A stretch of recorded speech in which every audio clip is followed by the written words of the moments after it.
प्रश्न बघा, जर 675 गुणिले 883 बरोबर 32, 60, 25 असेल तर 6.75 गुणिले 4.83 बरोबर किती? हा प्रश्न सोडवायचा कसा मित्रांनो?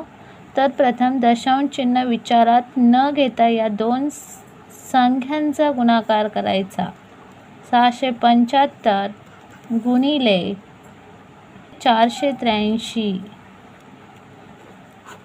यांचा गुणाकार इथे ऑलरेडी दिलेला आहे. किती आहे? 32, 60, 25. त्यानंतर काय करायचे, तर दशांश चिन्हाच्या नंतर जे अंक आहेत ते मोजायचे. इथे 2 आहेत आणि इथे सुद्धा 2 आहेत. 2 आणि 2 4, म्हणून 4 घरे सोडून दशांश चिन्ह द्यायचं आहे किंवा 4 अंक सोडून दशांश चिन्ह द्यायचं. 1, 2, 3, 4 अंक सोडून इथे दशांश चिन्ह द्यायचं आहे.